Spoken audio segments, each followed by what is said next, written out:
इंसान का माइंड बहुत ज़्यादा पावरफुल होता है। वो हर उस काम को करने में बहाना बनाएगा जिसमें उसको एफर्ट लगाना पड़ता है, चाहे वो काम सही हो या फिर गलत हो, अच्छा हो या फिर बुरा हो, फिर कोई चीज़ मैटर नहीं करती। अगर एफर्ट लगाना पड़ रहा है तो आपका माइंड बहाने बनाएगा ही बनाएगा।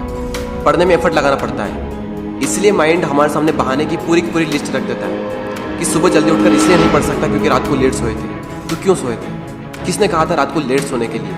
और फिर जब हम दिन में पढ़ने बैठते हैं तो भूख लगने लगती है और भूखे पेट पढ़ाई होती नहीं है, तो फिर हम खाना खाते हैं और इतना खा लेते हैं कि फिर तो और पढ़ाई नहीं होती है। फिर हम सोचते हैं कि पढ़ाई में तो मन लग नहीं रहा है, एक काम करता हूँ, थोड़ा सा मूड फ्रेश कर लेता हूँ, थोड़ा मोबाइल वगैरह चला लेता हूँ। और मूड फ्रेश होने की बजाय मूड और ज़्यादा ख़राब हो जाता है जब पता चलता है कि हमारा काफ़ी ज़्यादा टाइम वेस्ट हो चुका है सोशल मीडिया चलाने में। माइंड के पास में जब भी चॉइस होती है कि या तो वो काम करो जो अभी इसी वक्त तुम्हारे लिए सबसे ज़्यादा ज़रूरी है, या फिर वो काम करो जिसमें तुम्हें मज़ा आता है, तो माइंड वही करेगा जिसमें उसको मज़ा आता है। और जिस काम में तुमको जितना ज़्यादा मज़ा आता है वहाँ पर तुम्हारा कॉन्सेंट्रेशन का लेवल इतना ज़्यादा होता है जिसकी कोई लिमिट नहीं। कई सारे लोग कहते हैं कि मेरी कॉन्सेंट्रेशन पावर बहुत वीक है, मेरा दिमाग कमज़ोर है। कोई कमज़ोर नहीं है। ये देखो कि तुम्हें सबसे ज़्यादा मज़ा किस काम को करने में आता है, वहाँ पर तुम्हारा फोकस उतना ही ज़्यादा होता है और इतना होता है जिसकी कोई लिमिट नहीं। तो यहाँ पर सीधी सी बात ये निकल करके आती है कि अगर आप अपने माइंड के हिसाब से चले तो आपका माइंड आपको बर्बाद करके रख देगा, क्योंकि माइंड तो वही चूज़ करेगा ना जिसमें उसको मज़ा आता है, और मज़ा हमेशा गलत चीज़ों में आता है।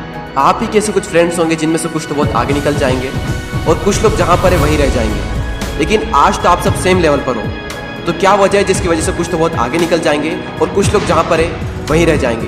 क्या वजह है जिसकी वजह से कुछ लोग अपनी लाइफ में कुछ कर जाते हैं और कुछ लोग अपनी लाइफ में कुछ नहीं कर पाते हैं? देखो, हर इंसान के पास में हर दिन चॉइस होती है। चूज़ भी आप ही को करना होता है कि या तो वो काम कर लो जो आपके लिए बहुत ज़्यादा ज़रूरी है, या फिर वो काम कर लो जो कि ज़रूरी तो नहीं है लेकिन जिसमें मज़ा आता है। और जैसे जैसे आप चूज़ करते चले जाओगे आपका फ्यूचर बनता चला जाएगा। आपको पता भी नहीं चलेगा, आपकी लाइफ बर्बाद भी हो सकती है और आपकी लाइफ आबाद भी हो सकती है। वो डिपेंड करेगा आपकी चॉइस पर कि आप क्या चूज़ करते हो। एक बात हमेशा याद रखना कि अगर आप लाइफ में कुछ करना चाहते हो तो आपको रास्ता मिल ही जाएगा, लेकिन अगर आप कुछ नहीं करना चाहते हो तो आपको बहाना मिल ही जाएगा।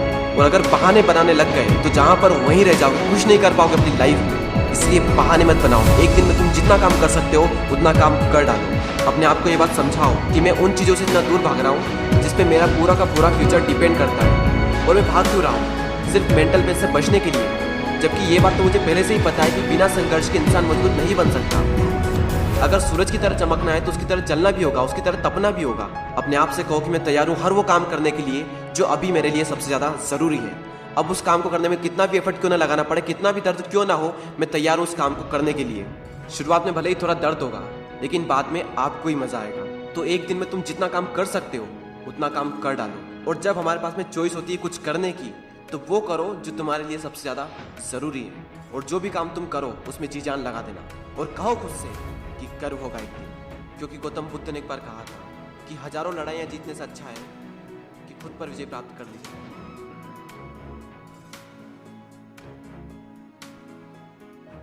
की आग को और तेजी से जलने दिया ताकि वो उस ऊंचाई को हासिल कर सके जिसे और कोई हासिल ना कर सके।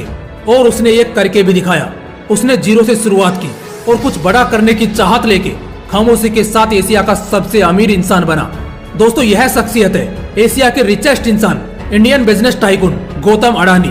कुछ ऐसी ही कहानी है धीरू भाई अंबानी की, जिनकी सक्सेस स्टोरी आपने कई बार सुनी होगी। इन्होंने खामोशी से बिना किसी शर्म के जो भी काम करना पड़ा वो किया। यहाँ तक कि उन्होंने पेट्रोल पंप पर भी काम किया और खामोशी से की गई मेहनत ने उन्हें इंडिया की सबसे बड़ी कंपनी रिलायंस का मालिक बना दिया। ऐसे ही और भी कई एग्जाम्पल्स हैं जिन्होंने खामोश रह के दुनिया जीत ली। और जब बात दुनिया को अपनी सफलता के बारे में बताने की आई तब भी वो खामोश ही रहे। पता है क्यों? क्योंकि तब उनकी सफलता की आवाज पूरी दुनिया में गूंज रही थी, इसलिए उन्हें बोलने की या किसी को बताने की जरूरत ही नहीं पड़ी। दोस्त, अगर तुझे भी दुनिया के उन 1% लोगों में आना है जिनके पास हर एक बेशुमार चीज है, हर एक ऐसो आराम है, तो तुम्हें खामोश रहना होगा और खामोश रह के अपनी मेहनत जारी रखनी होगी। तभी तुम कुछ बड़ा हासिल कर पाओगे। और तुम्हें अगर इन 1% लोगों में नहीं भी आना लेकिन कुछ अलग करके दिखाना है, तब भी तुम्हें खामोशी से काम करना होगा। लोग तुम्हारे बारे में क्या सोच रहे हैं या तुम उनके बारे में क्या सोचते हो, इन सभी दुनियादारी की बातों को परे रखकर गायब होना होगा। आज हम जिस मॉडर्न लाइफ स्टाइल में जी रहे हैं, बैठे बैठे तुम जो ज्ञान हासिल कर रहे हो, ये इन साइंटिस्ट की ही बदौलत है। लेकिन यह सब दुनिया तक पहुंचाने में और अपना नाम बनाने के लिए इन्हें क्या कीमत चुकानी पड़ती है पता है? इन साइंटिस्ट को अपनी पूरी जिंदगी दांव पर लगानी पड़ती है। ये तब तक दुनिया से छिपे रहते हैं जब तक ये उस चीज को हासिल नहीं कर लेते जिसे बनाने के लिए इन्होंने अपनी पूरी जिंदगी दांव पर लगा दी थी। ये तब तक खामोश रहते हैं जब तक कि ये सक्सेसफुल नहीं हो जाते, और जब सक्सेसफुल हो जाते हैं तब भी इन्हें कुछ बोलने की जरूरत नहीं पड़ती, क्योंकि इनका सक्सेस ही सब कुछ बयान कर देता है। दोस्त, मुझे नहीं पता कि तुम्हें क्या बनना है,